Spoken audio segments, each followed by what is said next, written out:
Now I'm going to quickly show you how to add effects to your video clips. You'll need to scroll over here. You can click on the video effects folder and you're given quite a large selection of options. I'm just going to quickly show you one or two. This auto color. Click and drag it onto the timeline and let go.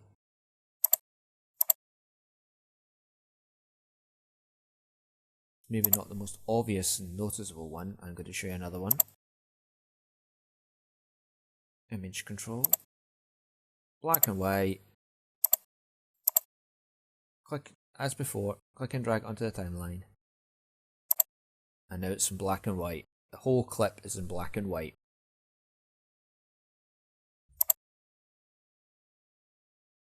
There's many subfolders.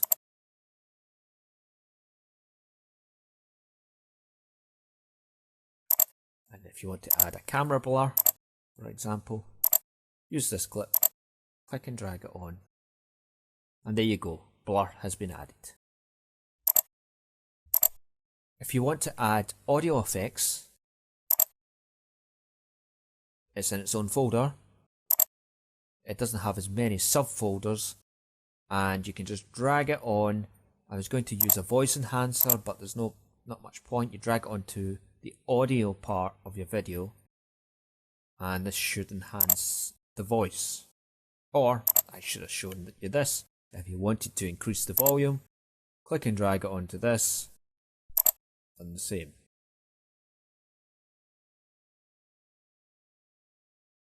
You can also add many other audio effects to improve the quality to remove noise or enhance vocals and eliminate hiss on camera.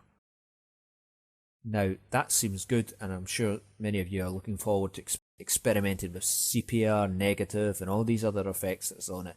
It's very much like any other editing package.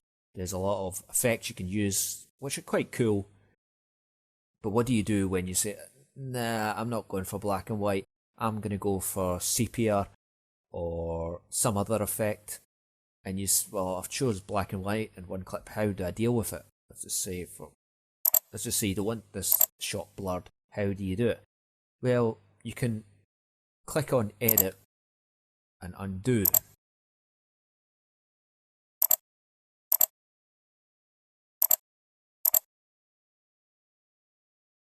As you notice, there was a couple of undo buttons I had to go back. So there's one or two, couple of effects had to be removed because of this. So as you can see, it's not the ideal way to do things. What you need to do is go to the Effects Controls tab, click on it, and here you are. Here is where you can alter your effects, and increase it or lower it or adjust it or modify it, you name it. So I'm going to use the playhead in the black and white. Here's the black and white video one. And if I go hover over this, the effects icon, click it, and it's off. On, off, on, off, and you can toggle it on and off to get the idea of the effect.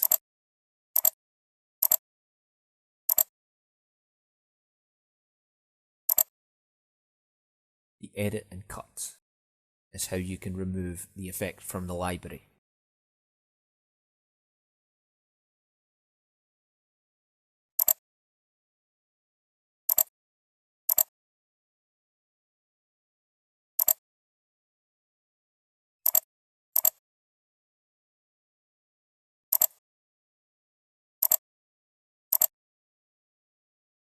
And here's the auto color. Click on, off, toggle it, and toggling it on and off. As you can see here it is, and there it is. So you can also, I would say the best way to do it is, I know this is not an advanced course, and that's why I've not been mentioning the shortcuts, keyboard shortcuts. But on this one, I think it is of some merit, is you just press the delete button on your keyboard, and it is one of the most easiest way to remove the effects from the effects library. Hopefully this has made the process a lot clearer for you. And on the next video, I'm going to show you how to find individual effects a lot easier than what I've shown you before. I want to show you how to locate these effects much faster than scrolling through the folders and subfolders and hopefully managing to find something there. What you need to do is scroll over and click on the search box above the effects folders, and then just start typing what you're looking for. So levels, oh, and there it is there.